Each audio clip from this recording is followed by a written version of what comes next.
Distinguidas autoridades, estimados colegas, señoras y señores, buenas tardes a todos.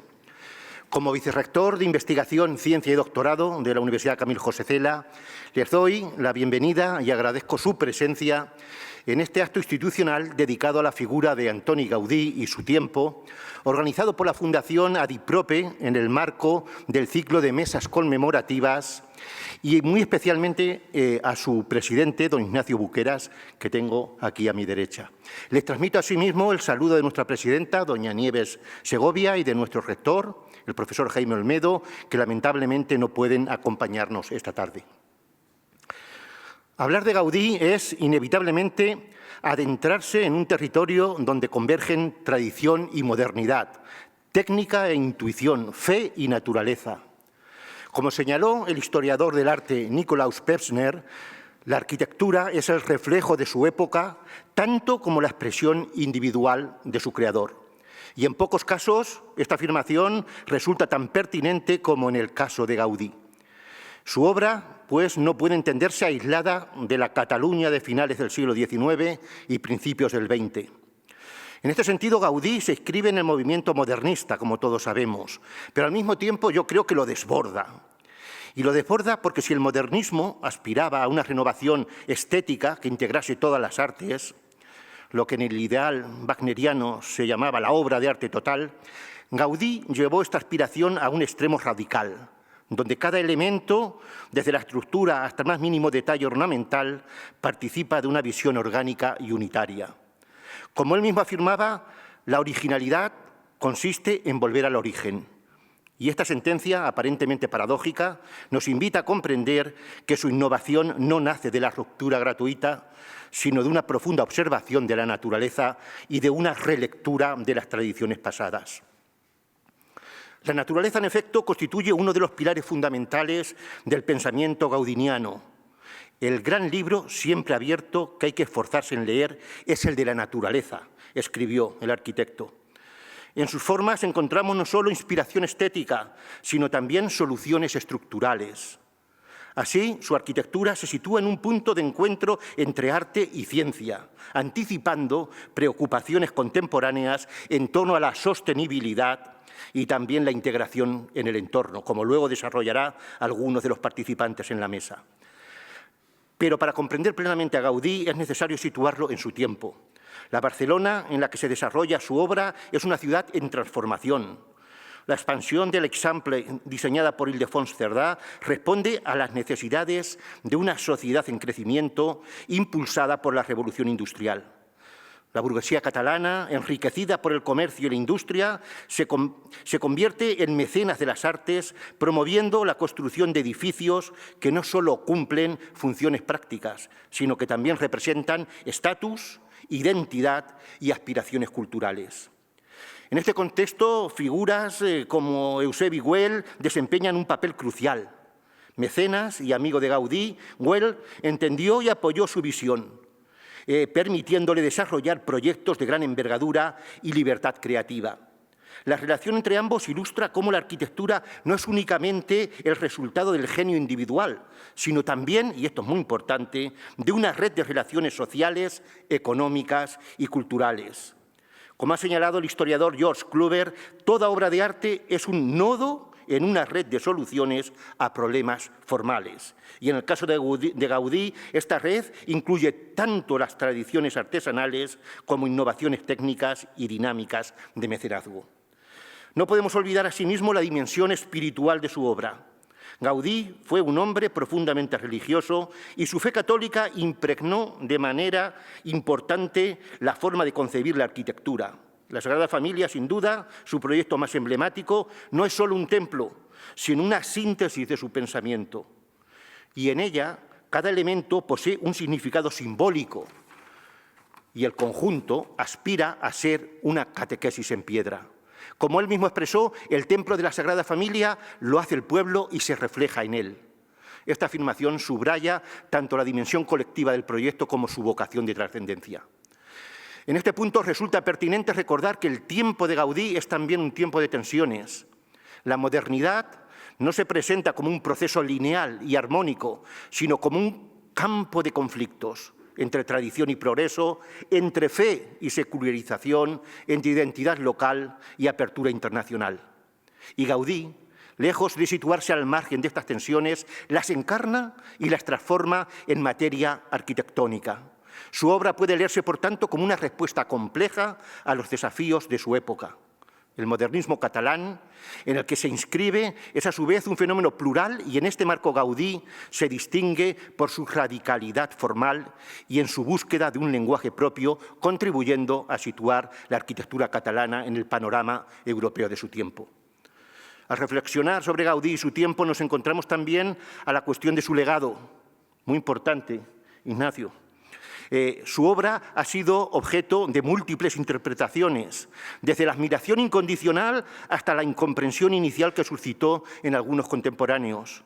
Con el paso del tiempo, su figura ha sido reivindicada como precursora de tendencias posteriores y su influencia puede rastrearse en arquitectos de diversas generaciones. La inclusión de varias de sus obras en la lista de Patrimonio Mundial de la UNESCO es un reconocimiento de su valor universal, pero también una invitación a seguir estudiándolas y reinterpretándolas. En la actualidad, Gaudí se ha convertido en un símbolo de Barcelona y, por extensión, de la cultura catalana y de la cultura española. Sin embargo, esta dimensión simbólica conlleva también responsabilidades. La gestión de su legado, la conservación de sus obras y su integración en la vida contemporánea plantean desafíos que requieren un enfoque riguroso y multidisciplinar. Como advirtió John Ruskin, no heredamos la tierra de nuestros antepasados, la tomamos prestada de nuestros hijos. Y podríamos añadir que lo mismo ocurre con el patrimonio cultural. El acto que hoy nos reúne pretende precisamente contribuir a este esfuerzo de comprensión y transmisión. Y es importante, en mi opinión, hacerlo desde la universidad, como centro de conocimiento, debate y transferencia que mantiene un rol que escapa de las aulas, por supuesto, y se proyecta en la sociedad. Y es por ello que la Universidad Camilo José Cela, conocedora de estos desafíos, no duda en afrontarlos. Y prueba de ello es esta mesa, que estimamos como una aportación significativa desde la academia hacia nuestra sociedad. A lo largo de las intervenciones que seguirán, tendremos la oportunidad de escuchar a especialistas que abordan distintos aspectos de la figura de Gaudí y de su contexto. Este diálogo interdisciplinar es, sin duda, la mejor manera de honrar la complejidad de su obra. Permítanme concluir retomando una idea que considero central.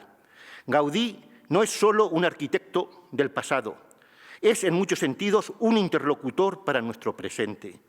Su manera de integrar arte, técnica y naturaleza, su atención al detalle y al conjunto, su capacidad para pensar la arquitectura como un organismo vivo, nos ofrecen claves valiosas para afrontar los retos contemporáneos.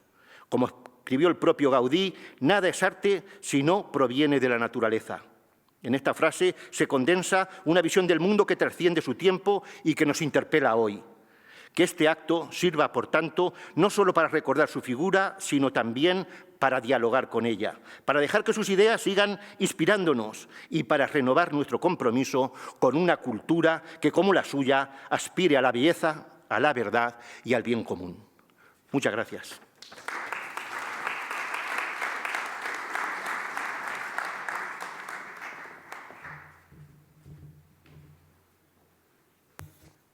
Buenas tardes a todos. Antes de mi intervención, primero quiero agradecer muy especialmente al vicerrector de la Universidad Camilo José Cela sus palabras, que a todos nos han ilustrado y, como es obvio, enriquecido. Vamos a hacer una breve proyección de un vídeo, 3 minutos escasos, para que ustedes conozcan un poco la entidad que promueve este acto, estas 8 mesas, que esta es la primera de inauguración de este dedicado a Gaudí. Por tanto, yo les agradeceré que pasen el vídeo y a continuación diré yo unas palabras e inmediatamente pasarán las personas que van a intervenir como ponentes, el moderador, etcétera, etcétera. Adelante.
Como es obvio, a todas ellas están todos ustedes invitados.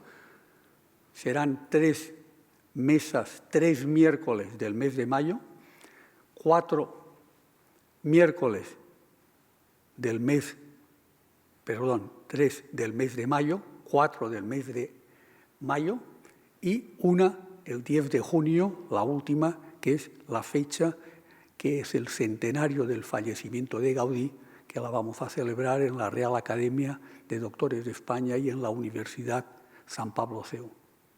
Y ahí ven un poco ustedes las personas que intervienen en cada una de ellas. Dicho esto, para no demorar, en primer lugar, mi gratitud a todos ustedes que han hecho un esfuerzo, porque todos tienen una agenda complicada, para hoy poder estar unos minutos, 1 hora y cuarto aproximadamente, en este lugar tan emblemático, que tengo que agradecer la Universidad Camilo José Cela, que desde el primer momento que planteé la posibilidad que hiciéramos la inauguración de este ciclo de 8 mesas, inmediatamente abrieron sus puertas. Gratitud al vicerrector, que aquí nos acompaña y que nos ha, como ya antes he dicho, nos ha enriquecido.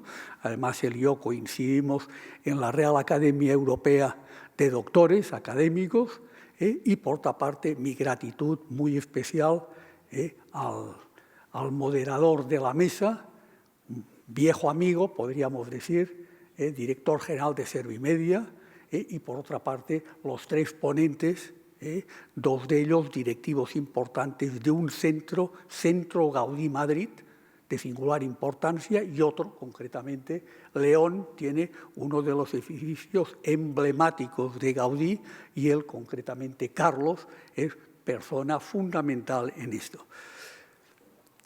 Antes de hablar de Gaudí, quiero hablar muy telegráficamente de esta universidad. Esta universidad yo me siento especialmente vinculada por la figura de Camilo José Cela.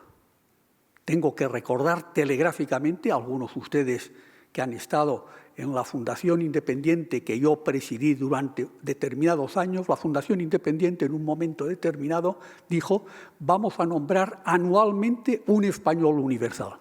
Y en el año 1996, al primero que nombramos por unanimidad fue Camilo José Cela. Aún recuerdo las 247 personas que nos reunimos en una cena de gala de smoking, los caballeros, las señoras de largo, para homenajear como español universal a Camilo José Cela. Al año siguiente fue Plácido Domingo, Teatro Real de Madrid, un acto similar. Al siguiente fue Vicente Ferrer, el hombre de la India. Después fue Federico Mayor Zaragoza, etcétera, etcétera, y hasta Rafa Nadal, Julio Iglesias, Padre Ángel, etcétera, etcétera, todos ellos. Y concretamente al año siguiente del 96, que hicimos este homenaje al primer español universal, Camilo José Cela, la Fundación constituyó el premio de periodismo Fundación Independiente. Y a él fue, al que yo nombré, jurado del premio, y él lo fue hasta el 2002, que él falleció, del 97 al 2002 que él falleció. Cuando él falleció, yo aún recuerdo la conversación que tuve con su viuda para decir: nos gustaría que el premio de periodismo llevara el nombre de Camilo José Cela. Indudablemente, ella, Marina Castaños, me dijo: Ignacio, adelante. Dije: no, por favor, esto por escrito. Ustedes saben después que con Camilo, la familia, etcétera, etcétera, ha habido ciertas situaciones.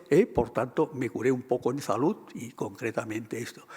Y el premio que este año me parece que es la edición 28 o 29, se ha venido celebrando premio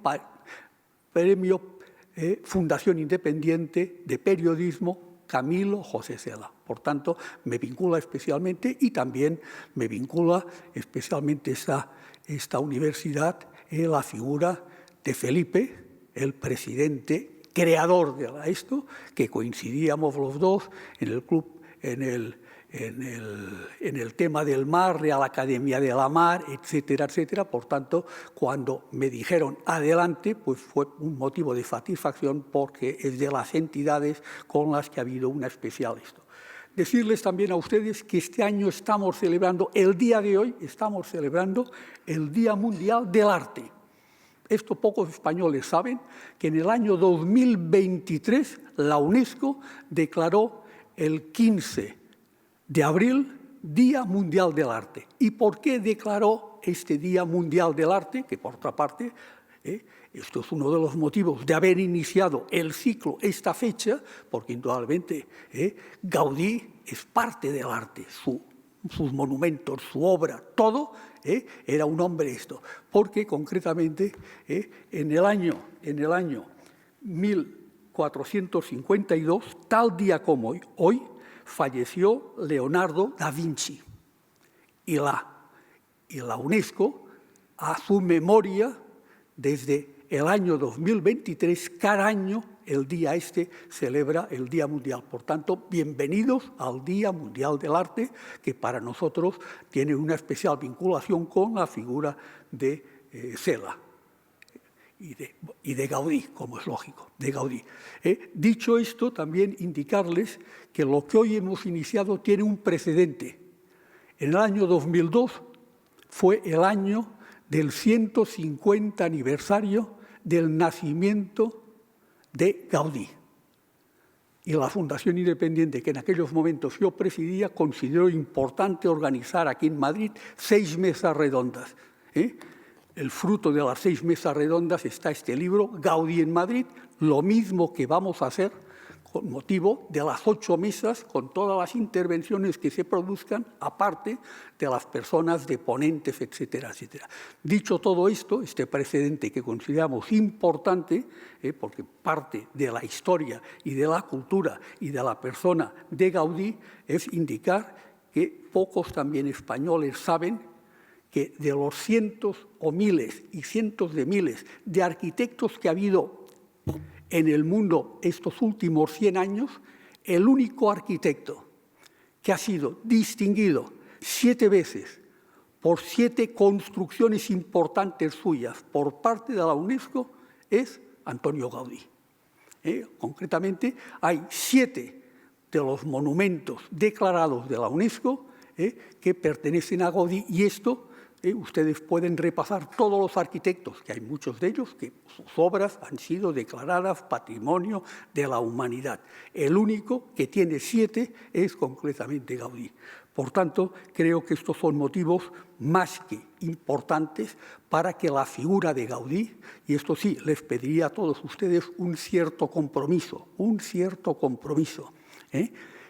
que a partir de hoy, y si vienen a las próximas mesas, que además lo hemos hecho de una manera fácil, sean miércoles en diferentes lugares, que por otra parte, los que no tengan la información completa, si nos dejan una tarjeta, mañana ustedes la van a recibir, que puedan ser también valedores de la figura de Gaudí, como persona y como arquitecto. Arquitecto completamente singular y persona completamente singular. Quiero terminar diciendo que, por ejemplo, en el 2002, las 6 mesas que se celebraron era Gaudí y la historia, como la que hoy celebramos, Gaudí arquitecto, Gaudí el modernismo, Gaudí y la Sagrada Familia, Gaudí su proyección, y este año una que hemos incorporado, Gaudí y el camino del misticismo. Que ustedes sepan que 14 días antes de fallecer el Papa Francisco firmó un documento por el que se iniciaba el proceso de beatificación de Gaudí.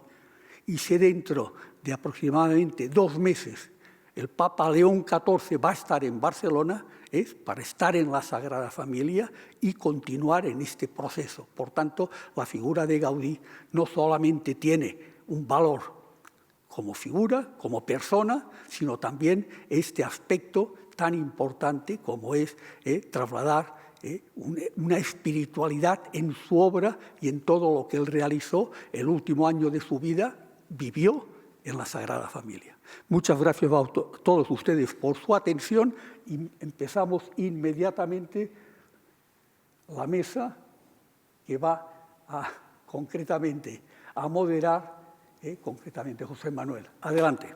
Muchas gracias. Muchas gracias, Ignacio. Como Ignacio tiene una... Ponte tú, Ignacio, en medio para que no quede ese hueco. Como tenemos una obsesión que es el horario, a mí me han dicho que hay que terminar ahí 15:15, 8:15, 20:15, así que nos han robado 20 minutos aquí los dos compañeros. Vamos a intentar ser lo más puntuales. Tenemos el lujo de inaugurar esta mesa y tengo el lujo de moderarla con los ponentes de lujo también que van a participar a continuación. La mesa se titula Gaudí y su tiempo. Para quien no lo recuerde, Antonio Gaudí Cornet, o Antonio Gaudí, nació creo que en Reus, ¿no? Sí. Cosa de la que Ignacio está muy orgulloso. Y en una época muy convulsa y muy especial, porque nació un 25 de junio de 1852 y murió en Barcelona el 10 de junio de 1926. Por medio de una guerra mundial, toda la crisis del primer siglo XX y la parte final nuestra de la España de esa convulsa, como digo, del siglo XIX. Y aparte Gaudí tiene múltiples vidas que las iremos descubriendo en nuestros 8 encuentros, como esta vida que tú destacabas, religiosas, y que además este año coincide con la coronación, que antes hablábamos con Carlos, se coloca la chimenea, ¿no?, en la Sagrada Familia, y viene el Papa para ese acto.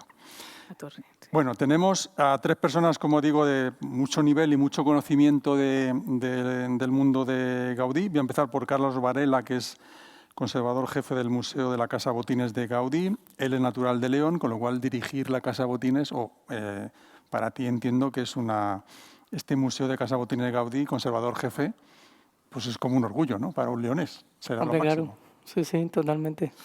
Además es jefe del área de colecciones y exposiciones de la Fundación Obra Social de Castilla y León, profesor del Máster Oficial en Patrimonio Cultural y Museología de la Universidad Internacional de Valencia y Asociación Española de Museólogos.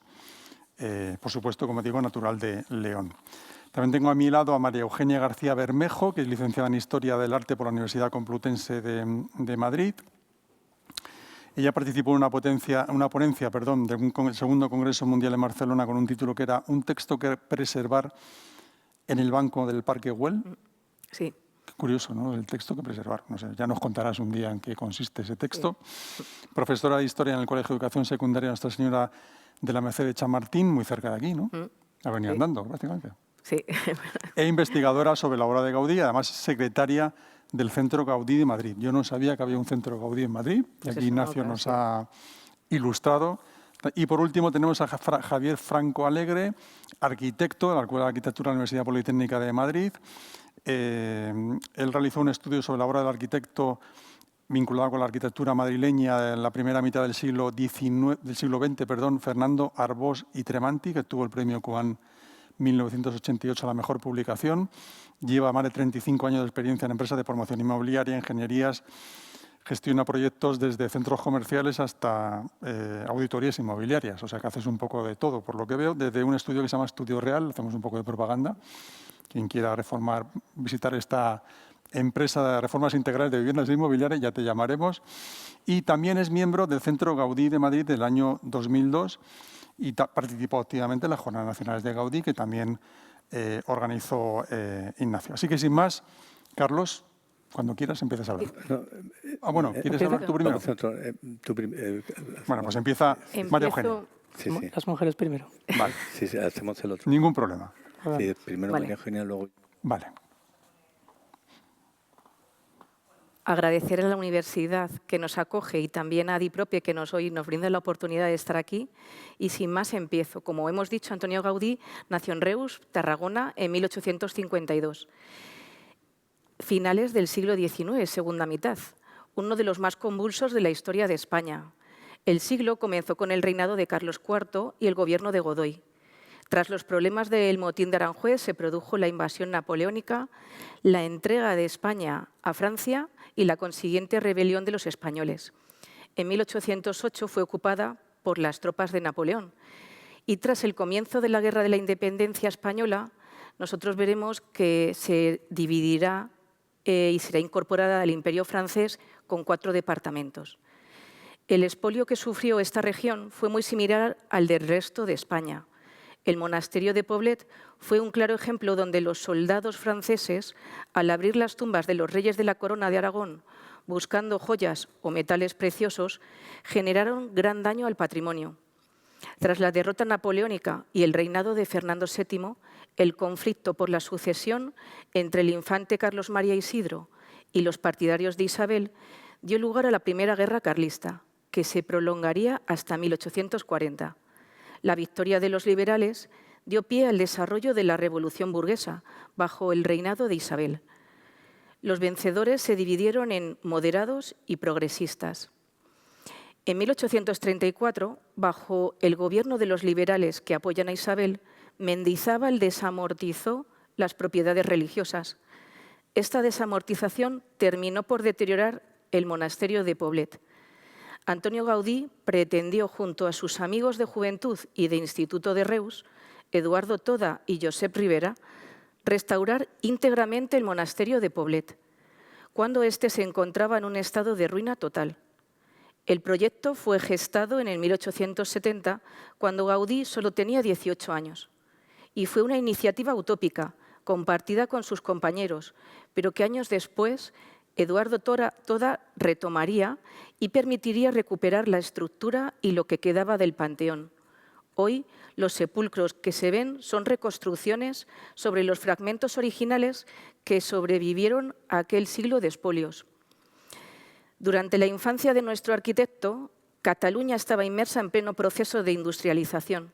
Recordemos que en Inglaterra o Francia ya comenzó un siglo antes y en la península solo el País Vasco y Cataluña destacaron en este proceso en las últimas décadas del siglo. En especial la industria textil, pero también la naval, lo que produjo una demanda, que sí, pero que no lo encuentro, de mano de obra, que se cubrió gracias a la inmigración de españoles de otras regiones. Es aquí donde surge una potente burguesía, como hemos dicho, y un numeroso proletariado que soportaría condiciones de vida y trabajo muy duras. Luego hablaremos de ello. En 1868 se derrocó a Isabel II y se inició el periodo de los ensayos. Primero se buscó un rey extranjero, Amadeo I, y después se proclamó la República. Reus, durante la segunda mitad del siglo XIX, era la segunda ciudad de Cataluña, por su número de habitantes y su actividad económica. Aunque la industria textil era el motor, debemos recordar que seguían existiendo actividades artesanales, como el oficio de caldereros de la familia de Gaudí. El historiador y director del Museo de Reus, Marc Ferrand, ponente en la primera mesa redonda que se hizo allá por 2002, recordó que en 1859 solo estaban escolarizados el 14,70% de los niños que estaban en edad de serlo, con lo cual Gaudí fue un privilegiado. A finales del siglo XIX, el terrorismo apareció en Cataluña. Recordemos el suceso del Liceo, donde Joan Moreu, un importante empresario, había invitado a sus parientes para festejar la boda de su hija, pocos días después, 1893. Pues allí se lanzaron 2 bombas Orsini. Una explotó causando 22 muertos y 35 heridos. Este hecho inspiraría una escultura en el portal del Rosario del claustro de la Sagrada Familia. Ahí la tenemos.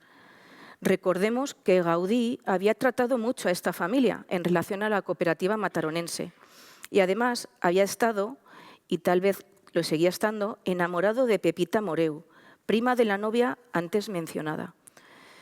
Como ejemplo de industriales de la época vinculados a Gaudí, podemos hacer mención a Eusebio Güell, antes también hemos hablado de él, y la fábrica textil de Santa Coloma de Cervelló, que fue rehecha en 1890-91.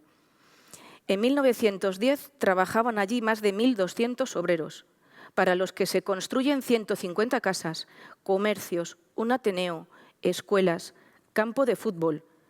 Todo esto fue ampliamente estudiado por don Manuel Medarde, antropólogo e ingeniero conservador de la colonia recientemente fallecido. Como la capilla que tenían era pequeña, se acordó hacer una nueva, dedicada al Sagrado Corazón de Jesús, de la que se encargaría Gaudí en 1908. En ese momento se puso la primera piedra. Otra industria fue la cementera Aslan. fundada en 1901, en Castellar de Ñún, muy cerca de la Pobla de Lillet. Fue la primera fábrica de cemento Portland de Cataluña y España. Para dar servicio a la fábrica y transportar el material, se construyó el tren del ciment, que conectaba la factoría con el municipio de la Pobla de Lillet y otras redes ferroviarias. Antonio Gaudí diseñará este chalet que veis, el chalet de Catllars. Recientes estudios confirman la autoría de Gaudí, para alojar allí a los ingenieros de las minas de carbón, que alimentarían la fábrica de cemento. Durante las obras del chalet, hacia 1902, Gaudí se alojó en la casa de la familia Artigas, dueños de una de las fábricas textiles más importantes de la Pobla de Lillet.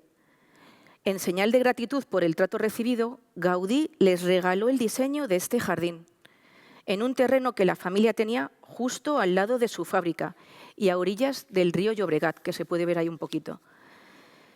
La Renacença fue un movimiento cultural que llega a su esplendor durante la segunda mitad del siglo XIX.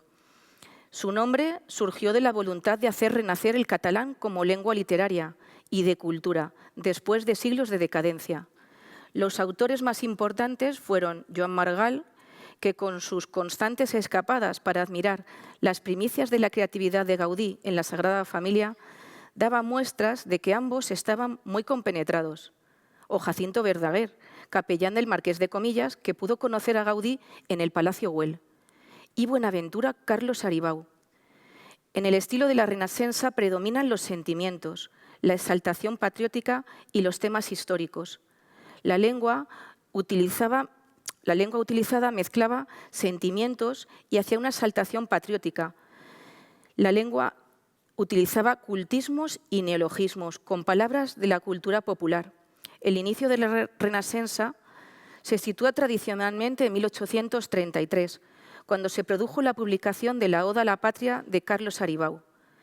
El interés del movimiento se centró en la literatura y dentro de ella en la poesía, por lo que se considera como uno de los hitos la celebración de los primeros Juegos Florales en 1859. En estos Juegos se rendía homenaje al rey Juan I de Aragón, quien los creó en 1393, es decir, que de alguna manera se establecía una continuidad con aquel medievo de oro para los catalano-aragoneses, cuyos dominios llegaban hasta Atenas. La Renacença se consolida en el entorno de una burguesía culta, que encuentra en el romanticismo un interés por el propio pasado. Este movimiento utiliza el término refiriéndose a la lengua, a la literatura y a la patria. Gaudí y la familia Calvet compartían el lema de estos Juegos Florales: patria, fe y amor, e integran este simbolismo patriótico y religioso en su obra Casa Calvet, que aquí vemos un detalle. La fe se refleja en las oraciones del Ángelus que hay en la entrada del domicilio. La patria en la bandera de Cataluña que envuelve el texto antes indicado. Y el amor en la fachada, donde sitúa el símbolo del hogar con dos tórtolas amorosas referidas al matrimonio Calvet. A principios de la década de los 70 hace su aparición un bisemanario literario que adoptará el nombre de Renacença. En él colaboran Guimerá y Adalbert, quienes en 1880 serán los impulsores del primer Congreso catalanista. Sin prisa, pero sin pausa, el movimiento que comenzó con unos Juegos Florales se encamina hacia mayores finalidades sociológicas y políticas. Se van a manifestar en la década de los 80. Al comienzo de esta, la Renacença se convierte en periódico diario y en abanderado de las ideas catalanistas. En 1889 se crea el primer partido político catalán, la Unión Catalanista, y en 1892 se redactan las bases de Manresa que propugnan un régimen diferenciado para Cataluña. Para cerrar estos breves apuntes sobre la Renacença, corresponde dejar bien claro que el movimiento nunca fue separatista en lo político y mucho menos izquierdista en lo social. Al mismo tiempo, en 1882 se pone la primera piedra de la Sagrada Familia y en 1883 se inician las obras de la Catedral de la Almudena aquí en Madrid. Ambas comparten el empleo de estilos historicistas, al principio como el neogótico, aunque Gaudí le dará un toque personal cuando suma el proyecto. En las décadas siguientes fue tomando cuerpo el catalanismo político, como culminación de un proceso de afirmación de la conciencia nacional catalana. En 1901 se formó la Lliga Regionalista de Prat de la Riba y Cambó, que impulsó la solidaridad catalana. Según Puig Boada y Joan Bergós, Gaudí rechazaba el separatismo. Era un entusiasta defensor de los ideales regionalistas y de la España grande de Cambó. Por esta razón, se sentía muy cercano a la Lliga Regionalista, de la cual no era militante como de ningún otro partido político. En cuanto al movimiento obrero, el final del siglo XIX se caracteriza en Cataluña por tres tendencias: el sindicalismo, el socialismo y el anarquismo. Ello conduce a que en las primeras décadas del siglo XX se distingan dos líneas, catalanismo y obrerismo. El primero, bajo Prat de la Riba, consiguió una primera plataforma de autogobierno, la Mancomunidad de Cataluña. El obrerismo encontró en el anarcosindicalismo la síntesis de anarquistas y sindicalistas. Las huelgas afectarán a sus obras tanto en la Casa Calvet como en la Casa Milà. En la primera huelga de yeseros, se interrumpió la terminación del edificio y Gaudí cambió el cielo raso del salón de la planta principal, que era la residencia de la familia Calvet, junto con otras plantas, por madera sobredorada. Este contratiempo se convirtió en una ocasión de disfrutar de la genialidad de Gaudí. En 1908, Alfonso XIII se personó en la Sagrada Familia junto a Maura, aprovechando que estaba en Barcelona con motivo de las inundaciones de Manresa. Don Alfonso le preguntó a Gaudí la altura que alcanzaría el templo. Al oírla, preguntó: ¿y por qué tan alto? Y Gaudí le contestó: porque al levantarlo, con la cruz de su cúspide, quisiéramos besar el cielo. Hoy, tras la terminación de la cruz, este hecho cobra fuerza. En verano de 1909 se produce una revuelta conocida como la Semana Trágica, donde una huelga general degenera en actos de vandalismo contra templos y monasterios. La Pedrera fue el primer edificio de Barcelona construido íntegramente por jácenas, vigas y perfiles de hierro. Otro elemento que debía realizarse, esta vez en bronce, era el grupo escultórico de yeso que debía culminar el edificio y darle sentido. Se terminó el yeso en mayo, en 1909. La Semana Trágica daría comienzo en julio y el miedo por los posibles daños, como había sucedido en otros edificios religiosos, condicionó que no se pusiera. Esto causó gran dolor a Gaudí, porque sabía que la escultura era lo que daba sentido al proyecto, por lo tanto, quedaría mutilado. En la Sagrada Familia, Gaudí fue previsor y, en vista de que pudiese sucederle a su templo lo mismo que a otros tantos, puso a salvo gran parte del archivo gracias al capellán, que se lo cedió temporalmente a un feligrés de la parroquia. Desgraciadamente, esto no sucedió durante la Guerra Civil y se perdió todo. La creciente conflictividad social degenerará a lo largo del reinado de Alfonso XIII, dando lugar desde 1917 a una intensificación de las tensiones. Ello desencadena una espiral de violencia que solo se frenará con la llegada de la dictadura de Primo de Rivera. Gaudí muere en 1926, por lo que no llegaría a ver la llegada de la Segunda República. Muchas gracias. Carlos. Ahora toca el turno a Carlos Varela. No. No, perdón. A Javier Franco, que me estoy liando yo.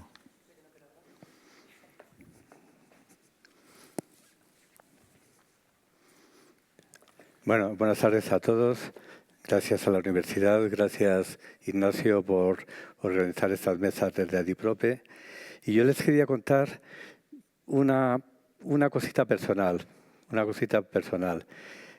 Yo cuando tenía 17 años, estaba en tercero de BUP, yo era un buen estudiante, lo que llamábamos un empollón, sacaba muy buenas notas, pero al año siguiente tenía que hacer COU y no tenía claro qué estudiar. Sabía que quería ir a la universidad, había cogido la rama de ingeniería con dibujo técnico, pero no sabía qué estudiar. Hicimos en el colegio un viaje de estudios a Barcelona. Bueno, pues visitamos Barcelona, visitamos la Sagrada Familia, que en esa época, hace 40 y tantos años, podías entrar dentro de la Sagrada Familia, subir por las escaleras, para arriba, para abajo, por las torres. Quedé tan impresionado que yo dije, quiero ser arquitecto. Esa vocación mía, de verdad que viene por aquella visita con 17 años. Yo no tenía antecedentes. Hay quien tiene a su padre arquitecto, a su tío, a familiares y continúa la saga. En mi familia no había ningún arquitecto. Bueno, pues ese encuentro con Gaudí hace tantos años se ha repetido recientemente con un encuentro con la asociación que aquí ya han nombrado, Centro Gaudí Madrid, hace 4 años. Casualmente había unas jornadas que luego explicaré un poquito más, la asociación que se daba en el Círculo Catalán. Estuvo precisamente María Eugenia dando una ponencia, Carlos está por aquí, y ese acercamiento a Gaudí me impactó tanto que en ese momento dije, quiero investigar y quiero aprender de Gaudí. Me pareció impresionante y lo que queremos con estas mesas es que ustedes sientan también esa pasión y ese descubrimiento por este genial arquitecto. Fruto de ese acercamiento y fruto de ese trabajo de investigación y acercamiento, pues hemos editado recientemente un libro que bueno, vamos a... Estoy hablando y no estoy pasando las imágenes. A ver, perdón. El encuentro con Gaudí. Entonces, este libro que les voy a contar un poquito de él también ahora, porque estamos hablando de Gaudí y su tiempo, pero es que Gaudí y su tiempo es parecido al tiempo actual, solo que con 100 años de antelación. Porque lo que hemos descubierto, bueno, en la anterior a este libro es otro, que el autor es Carlos Salas, que está presente en la sala, donde su tesis era decir que Gaudí se adelantó con un siglo a los criterios de sostenibilidad. Bueno, pues una versión segunda es que Gaudí se adelantó con un siglo a la famosa Agenda 2030, a los Objetivos de Desarrollo Sostenible. En 2015, la ONU aprobó la Agenda 2030, que cuenta con 17 Objetivos de Desarrollo Sostenible, que, bueno, pues que lo que buscan es la erradicación de la pobreza, que tiene que ir de la mano de mejorar necesidades sociales, como puede ser la educación, la sanidad, la protección, el cambio climático. En su declaración decía: estamos resueltos a poner fin a la pobreza y al hambre en todo el mundo de aquí a 2030, a combatir las desigualdades dentro de los países y entre ellos a construir sociedades pacíficas, justas e inclusivas, a proteger los derechos humanos y promover la igualdad entre los géneros y el empoderamiento de las mujeres y las niñas, y a garantizar una protección duradera del planeta y sus recursos naturales. Bueno, pues esto que están haciendo ahora, y bueno, por otras razones tengo cercanía con ONGs y fundaciones que promueven obras sociales, pues ahora mismo los gobiernos, en España las comunidades autónomas, los ayuntamientos, están dando mucho dinero y convocan y apoyan proyectos para sacar pues estos 17 Objetivos de Desarrollo Sostenible. Bueno, pues esto que está ahora tan de moda y el empoderamiento de la mujer y todas estas cosas, pues hace 100 años el genial arquitecto ya lo tenía en cuenta, y lo que voy a hacer es dar una pincelada muy rápida a los 4 primeros capítulos del libro, que bueno, he traído algunos ejemplares, si alguien tiene interés está por aquí. Y si el primero, el más importante, es el fin de la pobreza, pues decir que en la Barcelona de finales del siglo XIX, las obras del Templo de la Sagrada Familia estaban situadas en un suburbio obrero, y Gaudí acogía a los pobres a las puertas de la Sagrada Familia. Habrán visto fotos, seguro, históricas, de que la Sagrada Familia en construcción estaba en mitad del campo. O sea, había un extremo construido, otra población, y ahora resulta que está geométricamente en el centro del área metropolitana de Barcelona.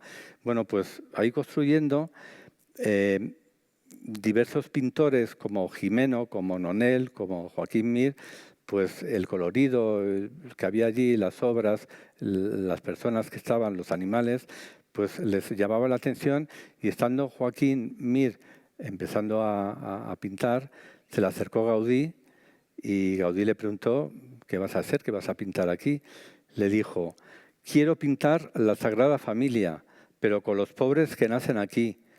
¿No ha observado, señor Gaudí, que tan pronto como se elevan los primeros muros de una iglesia, enseguida aparecen incrustados como lapas en sus piedras?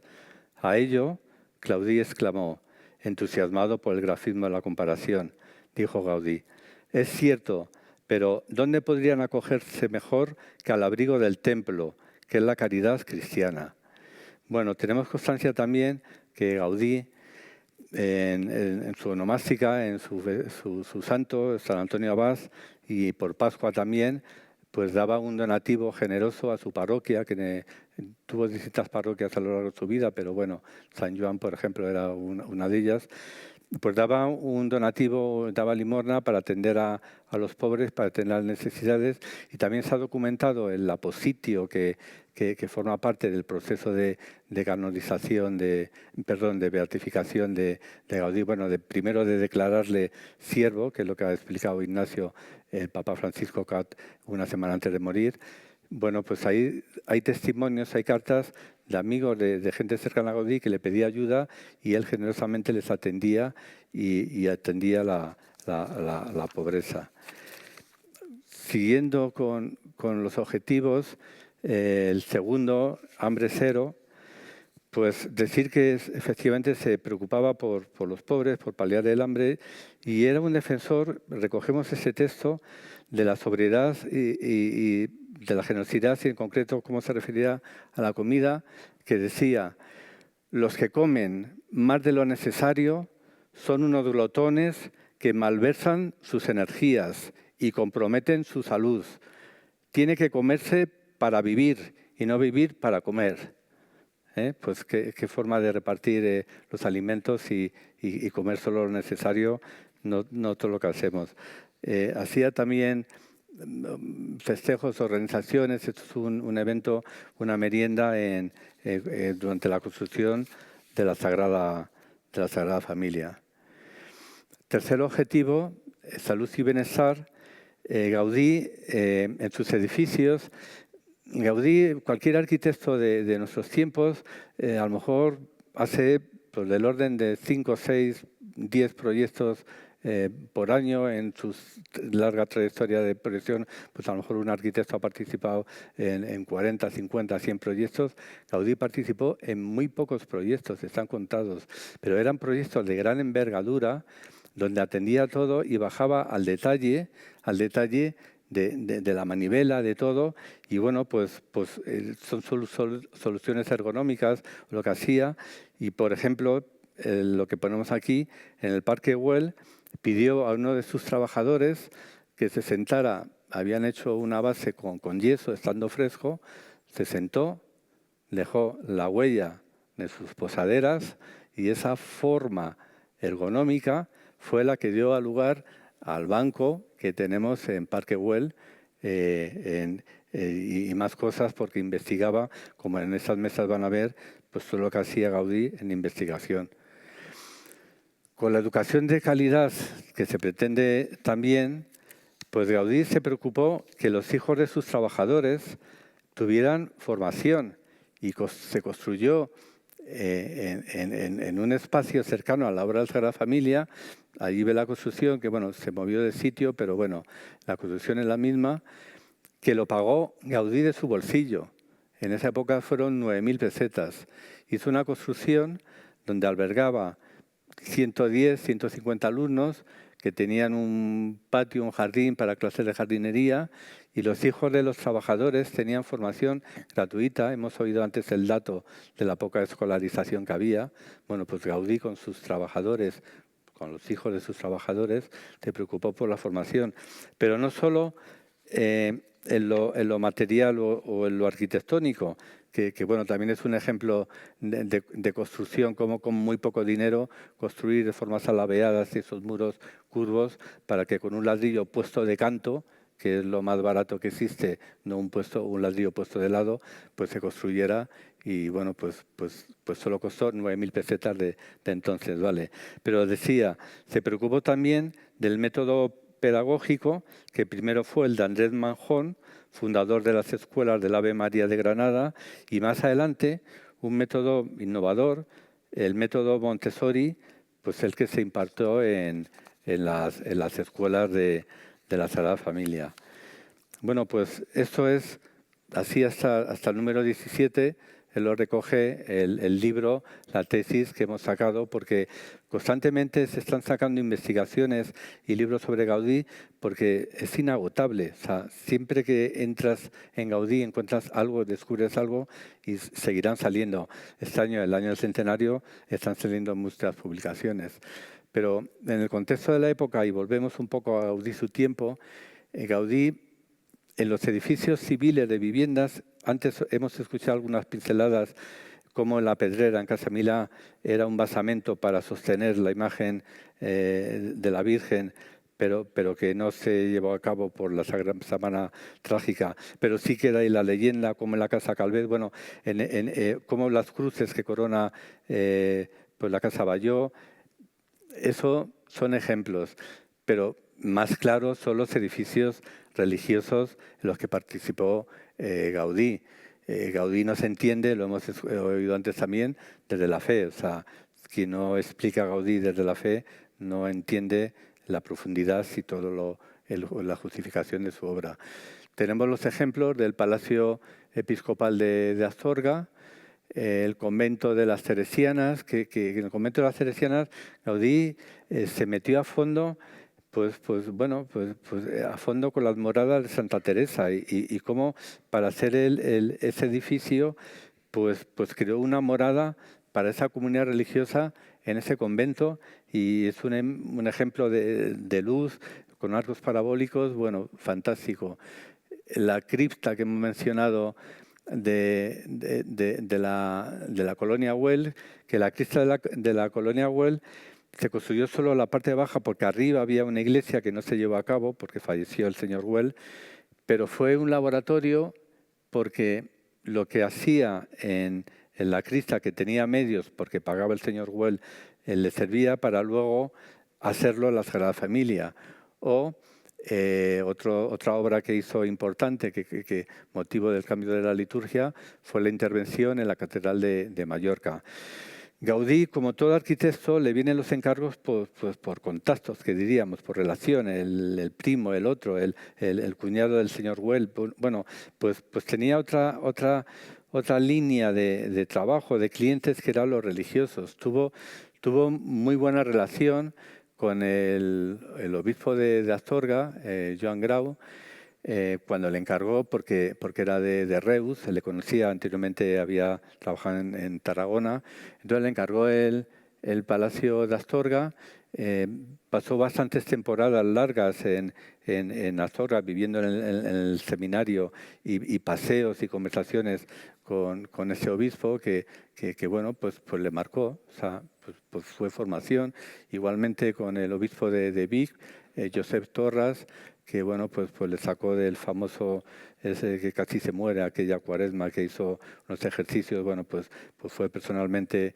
Joan Torras a sacarle de ese ayuno que estaba haciendo, que casi cuesta con su vida, o del obispo de Mallorca.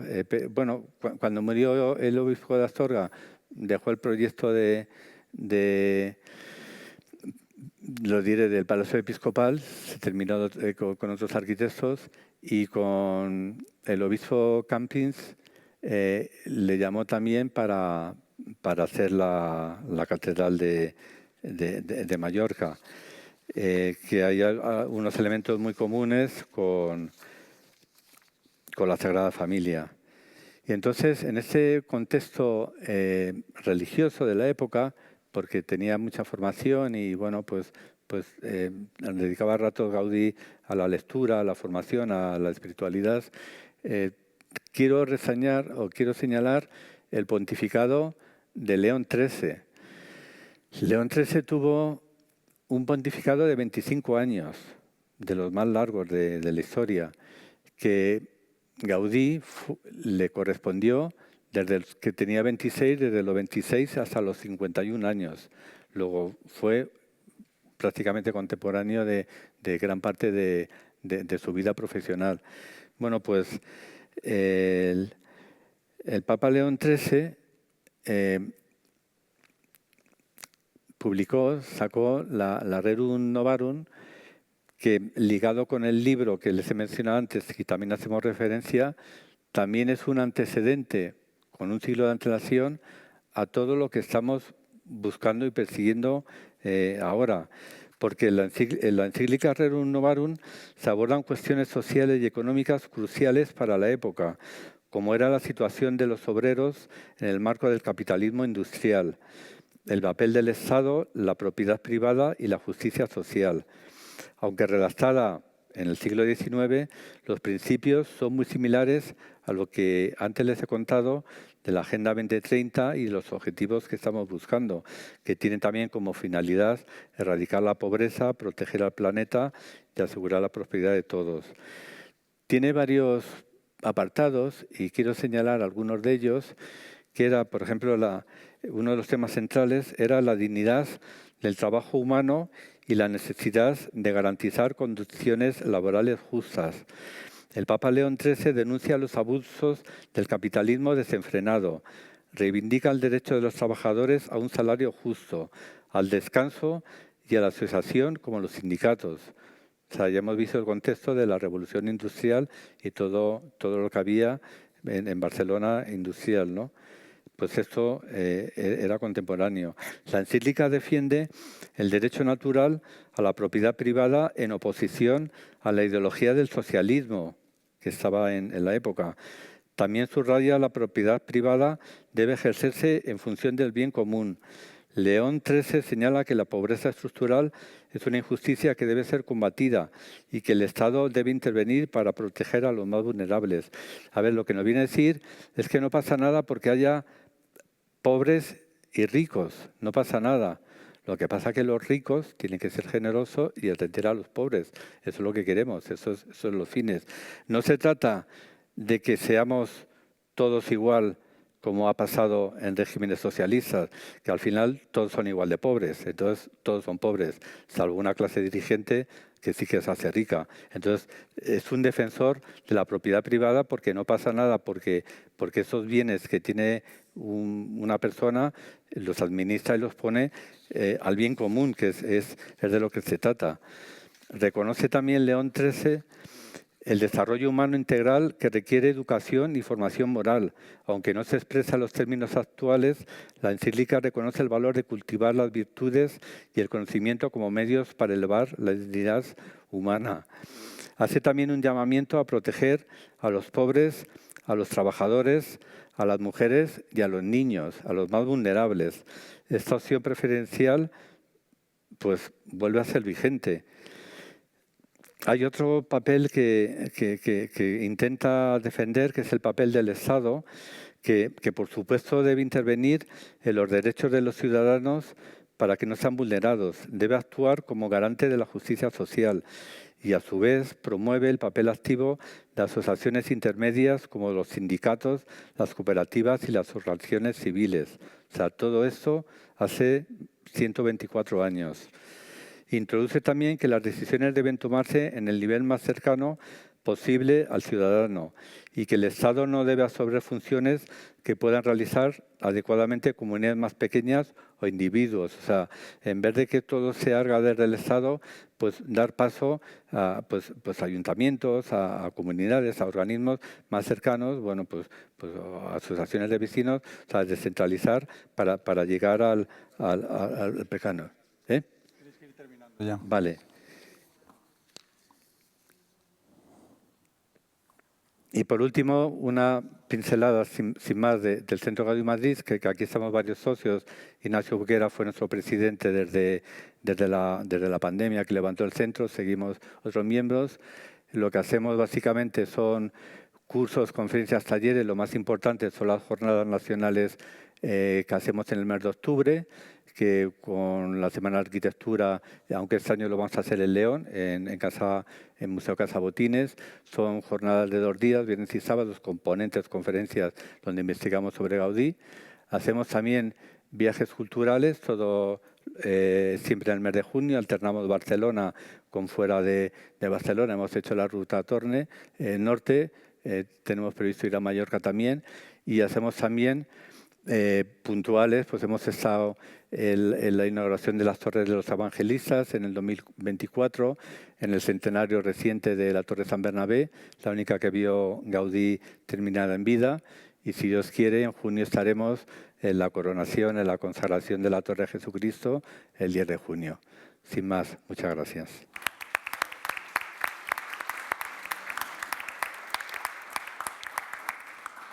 Carlos, es tu turno ahora sí.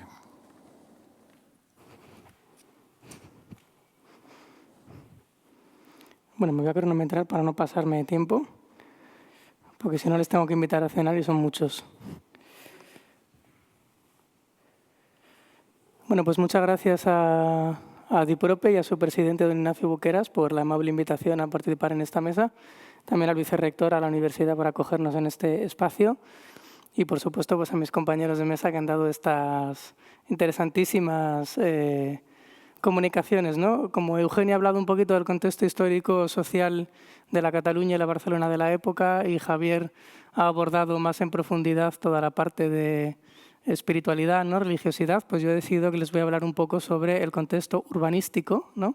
En el contexto de Gaudí, la ciudad moderna, es decir, cómo se van desarrollando en este momento, en la época de Gaudí, las grandes metrópolis, ¿no? En concreto Barcelona, porque además va a ser el tema fundamental de una exposición homónima, Gaudí, la ciudad moderna, que vamos a celebrar en el Museo Casa Botines Gaudí, en León, este año, desde el 2 de julio hasta el 25 de octubre, y la cual pues les invito a visitar. Bueno, saben que bueno, vamos a irnos un poquito, ¿no?, hacia atrás en el tiempo, aunque nos vamos a centrar en la época de Gaudí. Empezaremos a dar unas pinceladas de todo el ambiente intelectual, ¿no?, el campo de cultivo que va a generar estos cambios urbanísticos que marcan las ciudades de hoy en día. Tenemos que irnos ya hacia el siglo XVIII, principios del XIX, ¿no?, el inicio del pensamiento liberal, del liberalismo económico, también político. Dos figuras importantes como Locke, como Adam Smith, las revoluciones liberales, ¿no?, en las cuales, pues bueno, a partir de, o como hijos herederos intelectuales de la Ilustración, pues comienza esta fe en el progreso, en la razón, en el conocimiento. Piensen que el siglo XVIII, por ejemplo, es el siglo de creación de los museos, el siglo de creación de las academias, el siglo de Linneo, ¿no?, en el que empiezan a clasificarse casi taxonómicamente el mundo, y por lo tanto todo esto pues da lugar a una explosión, ¿no?, de innovaciones, de inventos, que son básicamente la primera y la segunda revolución industrial, ¿no? No voy a ponerme yo estilo profesor de secundaria ni de universidad, pero bueno, las revoluciones industriales, ¿no?, la máquina de vapor, por ejemplo, que cambió para siempre la historia de la industria y la historia de la humanidad.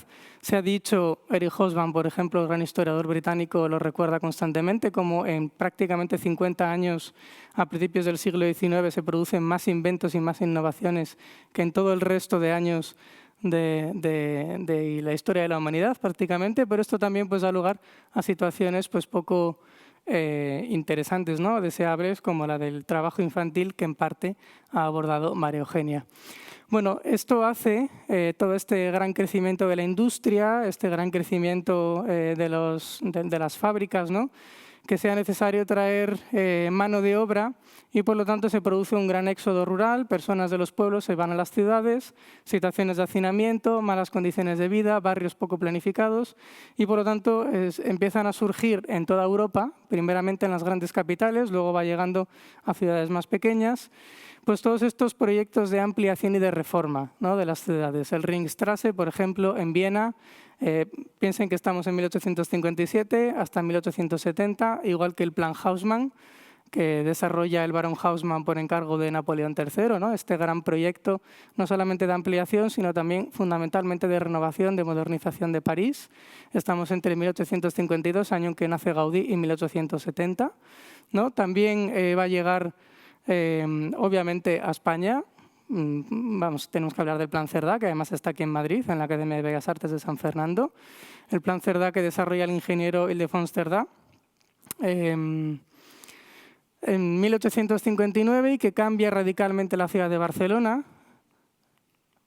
Bueno, no sé si ven la parte de color negro, ¿no?, que está en torno al puerto. Esto era la Barcelona antigua. Y este Plan Cerdá, que tiene la virtud de que puede desarrollarse ad infinitum prácticamente, ¿no? O sea, casi no tiene límites por las llanuras que van rodeando el casco histórico primitivo de la ciudad, el barrio gótico, Ciutat Vella, actualmente el Raval. Con una cuadrícula muy bien planificada, con grandes avenidas al estilo del plan de ensanche que había realizado en París el barón Haussmann, que ha sido muy criticado porque se cargaron 3/4 partes de la ciudad histórica y además pues también tenía un interés político, ¿no? Porque estas grandes avenidas supuestamente servían también para poder controlar y poder sofocar mucho mejor las revoluciones liberales, los movimientos obreros que en esa época empiezan a surgir. Bueno, esto llega también obviamente a Madrid, el Plan Castro, ¿no?, que es el plan de ensanche de Madrid en diferentes barrios, que si no me equivoco también es de 1857, me parece. Puede que me baile alguna cifra, pero estamos también en la misma época. Llegará también a León, obviamente, un poquito más tarde, 1889, un proyecto realizado por el ingeniero vasco Ruy de Salazar. Y estos ensanches, aquí les traigo una fotografía de la Gaumont de París en 1870, justo a la fecha en la que se considera que finaliza el ensanche de París, pues lo que buscan precisamente es esto, ¿no? Una ciudad burguesa que a la vez de actuar como escaparate para la burguesía, es decir, casas normalizadas, alturas normalizadas, grandes avenidas, zonas ajardinadas, nuevos alumbrados, luego vamos a hablar un poquito de todo esto, pues también sirve para mejorar la calidad de vida, ¿no?, de la arquitectura doméstica, fundamentalmente de las personas que vivían allí. Bueno, Gaudí participa activamente de todo esto, ¿no? Pensemos que, como digo, estamos exactamente en este ámbito cronológico. Gaudí termina la carrera en 1878 en la Escuela de Arquitectura de Barcelona, pero ya antes había empezado a trabajar con algunos maestros de obras y ya participa, antes de terminar la carrera, en el ensanche de Barcelona con el diseño de algunos elementos del Parque de la Ciudadela, que es un parque nuevo que se abre entre los años 70 y 80 para la Exposición Universal del año 88, derribando la antigua ciudadela borbónica, ¿no?, que los catalanes o barceloneses de la época consideraban pues, como un símbolo de la represión borbónica. Bueno, y Gaudí pues, participa aquí, como digo, antes de terminar la carrera, diseñando la verja que pueden ver en esta fotografía maravillosa. Es una verja que ya integra iluminación, lámparas de gas, las esculturas de los hermanos Valmillana, y diseña también la gran fuente, la gran cascada monumental a imitación del parque de la fuente de Nîmes, en Francia. Les traigo también a la derecha un grabado de la época donde se puede ver un poquito mejor, porque hoy en día ha sufrido alguna modificación, ¿no? La verja que cierra todo el parque y que ya es un diseño del joven Gaudí antes de terminar la carrera, que también diseñó, por otra parte, e hizo el cálculo estructural del depósito de aguas que alimentaba la fuente del Parque de la Ciudadela, que actualmente es la biblioteca de la Universidad Pompeu Fabra. Bueno, aquí vemos, como decía, estas farolas, ¿no?, alimentadas por gas, porque una de las grandes innovaciones de la ciudad moderna va a ser precisamente la luz, ¿no?, la luz eléctrica. ¿Saben por qué se conoce a París como ciudad de la luz? Desde luego no será por el sol, porque yo he ido 2 veces o 3 y no he visto el sol ni una sola vez. Se conoce por la ciudad de la luz por el alumbrado público. Fue la primera ciudad en el mundo en tener alumbrado público, ya en el siglo XVII, antorchas en las calles, por orden de Luis XIV. Posteriormente lámparas de aceite, luego lámparas de gas y ya a mediados del siglo XIX llega la luz eléctrica, ¿no?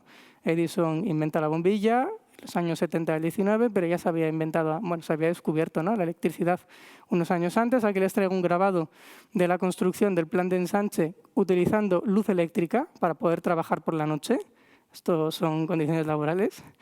Y Gaudí también participó en todos estos experimentos, ¿no?, y en estas novedades. Les traigo las farolas de la Plaza Real, que diseña en 1878, y de la Plaza del Palau, que está cerca del puerto de Barcelona, por encargo del ayuntamiento, unas farolas maravillosas que ha estudiado muy bien Antonio Sama y que ya incorporan, no en este caso luz eléctrica, sino que eran de gas, porque el alumbrado eléctrico llegaría un poquito más tarde a Barcelona, en concreto en 1887, cuando el Paseo de Colón es el primer paseo urbano de toda España que se ilumina eléctricamente.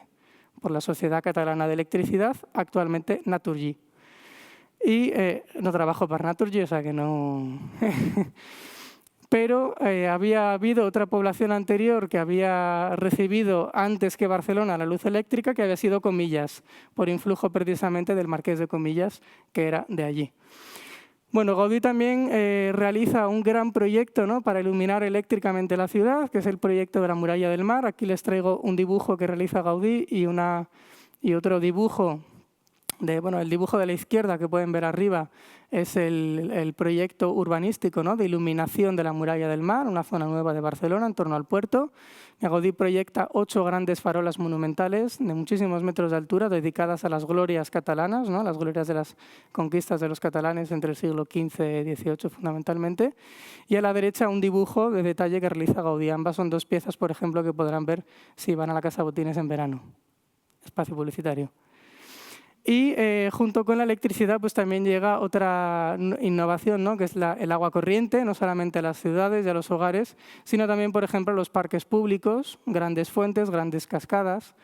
Gaudí también participa de todo esto, diseñando, por ejemplo, un proyecto que nunca se llegó a realizar, que es una gran fuente para la Plaza de Cataluña, que se hará posteriormente, pero que, bueno, el Gaudí estudiante, pues ya veíamos un poco por dónde iba, ¿no?, la magnitud de sus ideas y la magnitud de sus proyectos. Y obviamente no se entiende la ciudad moderna sin el comercio.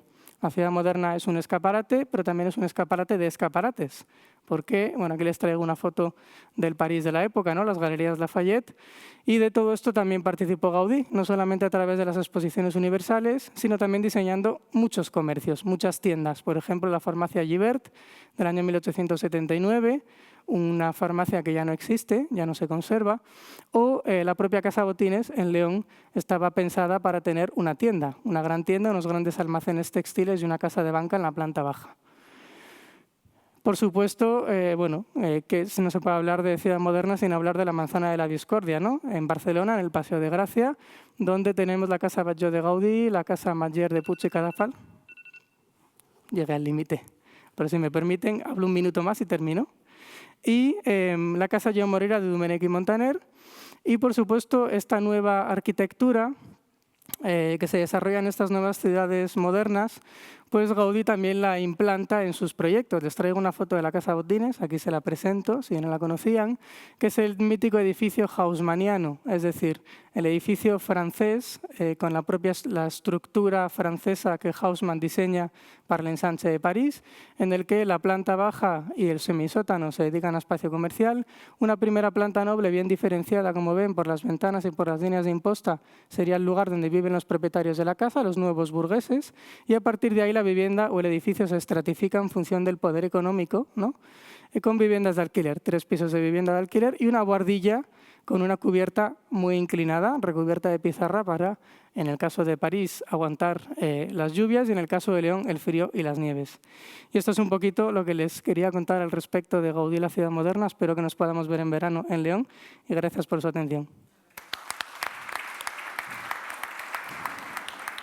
Muy bien, pues son las 8:15 en punto. Bueno, como han sido puntuales, al final los 3, si alguien quiere hacer alguna pregunta, es su oportunidad. Sí. No sé si tenemos micro de mano.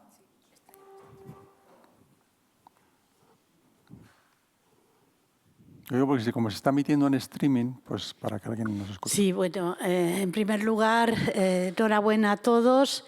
Me ha encantado sobre todo la última exposición, ha sido fantástica. Qué pena que se haya acabado el tiempo.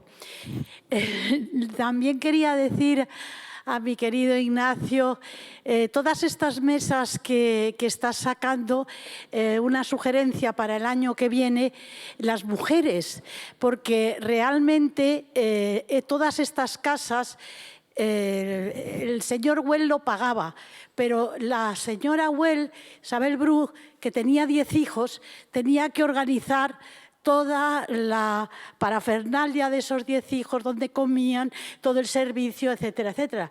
Entonces, creo que es muy importante, por ejemplo, Isabel Bru, la Casa Milá, también hemos oído a Mercedes Milá, que dijo que era su familia materna, la madre, la abuela, la que... y luego, también en la propia la propia la Sagrada Familia, en la Sagrada Familia les dan una limosna, por un lado, todas las mujeres de los devotos de San José, y luego hay una señora muy importante que tenía una ferretería, e incluso se saca un sello de esta señora, y cuando se muere su marido, ella da $500,000 de pesetas cada mes. Entonces, la Sagrada Familia arranca con estas mujeres. Y cuando luego, en el 36, le incendian el taller a Gaudí, las mujeres devotas de esto son las que recogen los planos para poderlo salvar y que luego se haga esta iglesia. Con lo cual, creo que una de las ciclos podría recordar a todas estas mujeres, porque sin ellas... otra cosa, la Bru es la que le dice al concuñado López López, y por eso tenemos al Palacio de Comillas, porque es su concuñado. Entonces, claro, estas mujeres... Vale. Si no, nos de la conferencia. Venga, vale, gracias, perdón. gracias. Muchas gracias. Ignacio, ¿quieres decir algo? Queda muy claro, por ejemplo, los que asistan a la próxima mesa, que será el próximo miércoles, en el Círculo Catalán en Plaza de España 6, de los 3 ponentes, 2 son mujeres. O sea que prácticamente en casi todas las mesas hay 1 o 2 mujeres, depende de las circunstancias. En esta primera, pues indudablemente han predominado los hombres. Pero esto lo tenemos muy claro y lo ejecutamos. Muy bien. ¿Alguna cuestión, pregunta o comentario más que queráis hacer? Pues aquí lo dejamos. Si no hay ninguna más, quiero Muchas gracias. agradecerles a todos ustedes y muy especialmente a los cientos, que me consta que son varios cientos, los que nos están siguiendo por online. Ha habido muchas personas, indudablemente todos los actos, las otras 7 mesas como esta, todas, concretamente hay la posibilidad de seguirlas por correo electrónico, por online, etcétera, etcétera, por lo cual esto nos enriquece a todos. Y eso sí, espero lo que ya les he dicho inicialmente, un cierto compromiso. Perdónenme que les pida un compromiso para que ustedes a partir de hoy sean un poco los proyectores, los defensores, los animadores, que se conozca más la obra de Gaudí, tanto como persona como gran y genial arquitecto. Muchas gracias y buenas noches.